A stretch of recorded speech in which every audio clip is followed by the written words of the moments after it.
Hello friends, ഇന്ന് നമ്മൾ ഉണ്ടാക്കാൻ പോണത് വളരെ സിമ്പിളായിട്ട് ഉണ്ടാക്കാൻ പറ്റിയൊരു അടിപൊളി സ്നാക്സ് കേട്ടോ.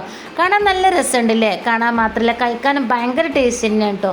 അപ്പോൾ ഈ അടിപൊളി പലഹാരം എങ്ങനെ ഉണ്ടാക്കുക നമുക്ക് നോക്കിയാലോ. അപ്പോൾ ആദ്യം തന്നെ നമ്മൾ ചട്ടി അടുപ്പത്ത് വെച്ച് അതിലേക്ക് 2 സ്പൂൺ വെളിച്ചെണ്ണ ചൂടാക്കിയിരിക്കണം കേട്ടോ. ഇനി അതിലേക്കൊന്ന് ചൂടായി വന്ന വെളിച്ചെണ്ണയിലേക്ക് നമുക്ക് കൊത്തിയരിഞ്ഞ സവോളയും ഇഞ്ചിയും പച്ചമുളകും കുറച്ച് ക്യാരറ്റ് ഗ്രേറ്റ് ചെയ്തതും അതിലേക്കൊന്ന് ചേർത്ത് കൊടുക്കണം. അപ്പോൾ ഇത് ഓരോന്നായിട്ട് വഴറ്റേണ്ട ആവശ്യമില്ല, നമുക്ക് ഫുള്ളായിട്ട് ഒരുമിച്ച് തന്നെ അത് വഴറ്റിയെടുക്കാം കേട്ടോ. ഇനി അതിലേക്ക് പാകത്തിന് ഉപ്പും ചേർത്ത് നമുക്ക് നല്ലോണം ഒന്ന് വഴറ്റിയെടുക്കാം. അപ്പോൾ വഴറ്റിയെടുക്കുക എന്ന് പറയുമ്പോൾ നല്ലൊരു ഗോൾഡൻ നിറാവൊന്നും വേണ്ട, നമുക്ക് ആ സവോളയും ക്യാരറ്റൊക്കെ ഒന്ന് വെന്ത് കിട്ടിയാൽ മതി. അപ്പോൾ ഇതേപോലെ ഒന്ന് ഇളക്കിയതിന് ശേഷം നല്ലോണം ഒന്ന് വേവിച്ചെടുത്തുക്കണേ. ഇനി അതിലേക്ക് നമുക്ക് 1/2 സ്പൂൺ ചിക്കൻ മസാല ചേർത്ത് കൊടുക്കുകയാണ്. ആ ചിക്കൻ മസാല ചേർത്ത് കൊടുത്തതിന് ശേഷം നമുക്ക് അതിൻ്റെ പച്ചമണം പോകാനും വേണ്ടിയിട്ട് ഒന്ന് ഇളക്കി കൊടുക്കണം. അപ്പോൾ നിങ്ങളെൻ്റെ ചാനൽ ആദ്യമായിട്ടാണ് കാണുന്നുണ്ടെങ്കിൽ നിങ്ങൾക്ക് ഇഷ്ടപ്പെട്ടാൽ ഒന്ന് സബ്സ്ക്രൈബ് ചെയ്ത് തൊട്ടടുത്തുള്ള ബെല്ലൈക്കൺ അമർത്താൻ മറക്കരുതേ. അപ്പോൾ ഇതിപ്പോൾ തന്നെ ചിക്കൻ മസാലയൊക്കെ നല്ലോണം ഇളക്കി കൊടുത്ത് അതിൻ്റെ പച്ചമണം എന്നൊക്കെ പോയിട്ട് തീ ഓഫ് ചെയ്യുക കേട്ടോ. അതിനുശേഷം ആ ലൈറ്റ് ചൂടിലേക്ക് നമുക്കൊരു 1/4 ടീസ്പൂണ് മുളകും പൊടിയും കൂടി ചേർത്തതിന് ശേഷം നല്ലപോലെ ഒന്ന് ഇളക്കുക. എന്നിട്ട് നമുക്ക് ചൂടാറാനും വേണ്ടിയിട്ട് ഒരു മാറ്റി വെക്കുകയാണ്. ചൂടാറിന് ശേഷം വേറെ പാത്രത്തിലേക്ക് നമുക്ക് 2 കോഴിമുട്ട ഇതേപോലെ ഒന്ന് പൊട്ടിച്ച് വയ്ക്കുകയാണ്. അപ്പോൾ ഞാനിവിടെ ഒരു 6 സ്ലൈസ് ബ്രെഡിൻ്റെ കണക്കാണ് പറയുന്നത്. അതിൽ കൂടുതലാണ് നിങ്ങൾ ബ്രെഡ് എടുക്കണമെന്നുണ്ടെങ്കിലും കുറവാണെങ്കിലും അതിനനുസരിച്ച് കൂട്ടിയും കുറക്കൊക്കെ നമ്മൾ കൂട്ടി ചേർത്ത് കൊടുക്കുക.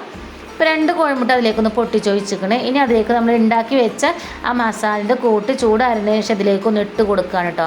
അപ്പോൾ ഫുള്ളായിട്ട് നമുക്ക് ഇതിലേക്ക് ഇട്ട് കൊടുക്കുക. അപ്പോൾ ഇതിൽ എരും അതേപോലെ ഉപ്പൊക്കെ നമ്മൾ ചേർത്തിക്കണം. അതുകൊണ്ട് തന്നെ നമ്മൾ കോഴിമുട്ട ഇതൊക്കെ ഇളക്കി കൊടുത്തതിന് ശേഷം ലാസ്റ്റ് ഉപ്പ് ഇല്ലെങ്കിൽ നമുക്ക് കുറച്ച് ഉപ്പ് ചേർത്ത് കൊടുക്കാം. ഇനി അതിലേക്ക് കുറച്ച് കറിവേപ്പിനും മല്ലിച്ചപ്പ് ചെറുതായിട്ട് അരിഞ്ഞ് ചേർത്ത് കൊടുക്കുകയാണ്. ഇനി ഇതൊക്കെ പാടെ കൂട്ടിയിട്ട് നമുക്ക് നല്ല പോലെ ഇളക്കി കൊടുക്കാം കേട്ടോ. ഇളക്കിന് ശേഷം ഞാൻ നോക്കിയപ്പോൾ ഉപ്പൊന്നും കുറവില്ല.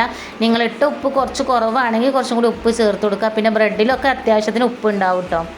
ഇനി ഒരു പാൻ അടുപ്പത്ത് വെച്ചിക്കണേ. ഇനി അത് നല്ലോണം ചൂടായി വരുമ്പോൾ അതിലേക്ക് ഇതേപോലെ തന്നെ കുറച്ച് ഓയിൽ ഇതേപോലെ ഒന്ന് തേച്ച് കൊടുക്കുകയാണ്. അല്ലാതെ നമ്മൾ ഒഴിച്ചു കൊടുത്തിട്ട് മുക്കി പൊരിക്കൊന്നുമല്ല. ഇനി അതിലേക്ക് നമ്മൾ ഉണ്ടാക്കി വെച്ച മുട്ടൻ്റെ കൂട്ടിലേക്ക് ഇതേപോലെ ബ്രെഡിൻ്റെത് ഇതേപോലെ അപ്പുറമൊക്കെ നല്ലോണം ഒന്ന് മുക്കി കൊടുക്കുക. അതിന് ശേഷം നമ്മൾ ഇതേപോലെ ഇത് പാനിലേക്ക് വെച്ച് കൊടുക്കുകയാണ്.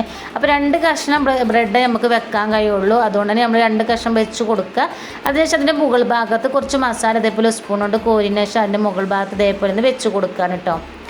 ഇനി വെച്ച് കൊടുത്തതിന് ശേഷം തീ കുറച്ചിട്ട് വേണം നമുക്കിത് വെച്ച് കൊടുക്കാനും അതേപോലെ തിരിച്ചു മറിച്ചിട്ടൊന്ന് വേവിക്കാനൊക്കെ, അല്ലെങ്കിൽ പെട്ടെന്ന് കരിഞ്ഞു പോകും നമ്മളിതൊക്കെ ചെയ്തെടുക്കുമ്പോഴത്തേന്.